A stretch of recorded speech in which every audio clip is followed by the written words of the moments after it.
경찰들이 막 다급하게 막 총을 들고 그 사람한테 겨누는 상태에서 막 차 안에 있으니까 뭐 스톱해라 막 이렇게 막 크게 소리치면서 얘기를 하더라고요.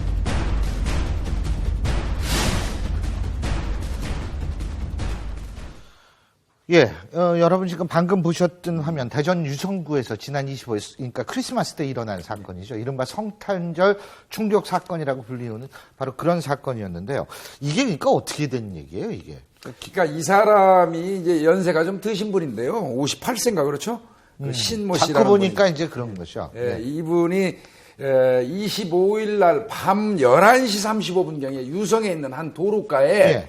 피해자가 여성을 조수석에 태우고 외제 승용차를 타고 와서 차를 도로 한켠에 세우고 음식을 먹고 있었어요. 그때 갑자기 누군가 이제 범인이 이 사람이 차 뒷문을 열고 들어왔습니다. 차 뒷문을 열고 들어와가지고 꼼짝 마라 한 이후에 이제 너 뭐냐 하고 이제 그 반항하는 과정에서 이거 진짜 총이야 하면서 쏴버린 게 이제 어깨를 맞은 거거든요. 그리고 이제 그 길로 그 사람은 도주를 했는데 CCTV에 그 아반떼 차량의 어떤 특징 같은 게 잡혀가지고 경찰이 이제 전국에 수배를 하고 찾고 있었습니다. 1,000만 원까지 또 현상금을 걸었죠. 네. 그랬는데 이제 어제 이제 그 경기도 광주 쪽에서 이 차량이 발견이 된 겁니다.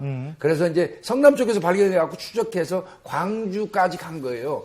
그래서 이제 그 한 마을에서 이제 경찰이 그 포위를 한 상태에서 내리도록 회유를 하는데 그 안에서 자기 우측 정수리에다가 그 총기로 쏴가지고 사망을 하게 됐습니다. 여러 가지로 좀 궁금한 점이 많은 네. 게 지금 경찰은 뭐 금품을 노렸다고 하지만 네. 금품을 노린 범행이라고 했을 때 그 범인이 이미 공개 다 된 자기 차량을 가지고 움직였을까? 전 이것도 상식적으로 말이 안 된다고 생각하고요. 두 번째로는 뭐냐면 실제로 금품을 털어간 건 없지 않습니까? 그리고 이 사람이 현장에 그렇게 뭐 6시간인가 오래 있었다며요.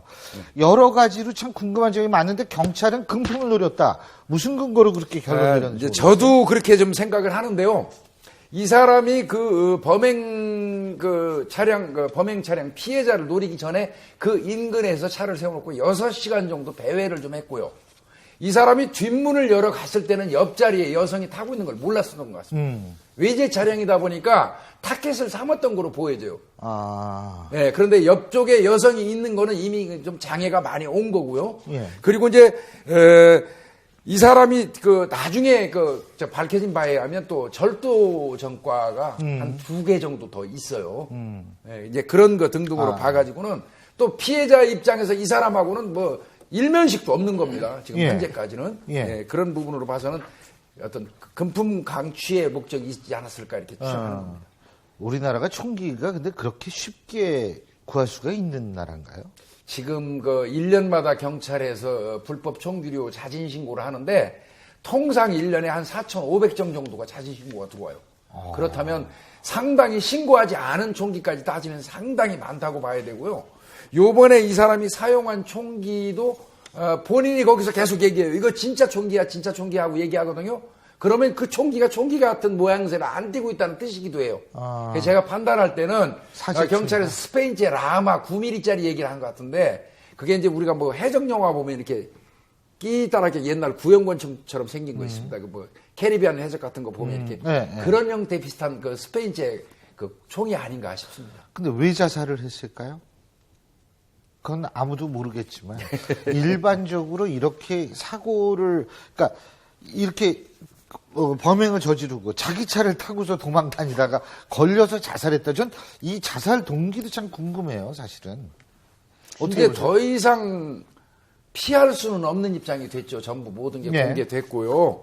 그래서 이제 다만 이제 이 사람의 사망했기 때문에 공소권 없음으로 사건은 처리가 될 거지만 그럼에도 불구하고 범행 동기는 찾아야 되는 게 수사기관의 또 의무이기도 합니다. 그렇겠죠. 그래서 이제 총기 출처를 좀 찾아야 돼요. 구입이라든지 이런 거 출처도 좀 상당히 중요하고요. 우리 사회에서 우리나라 총기 청정국가 아닙니다. 이제는.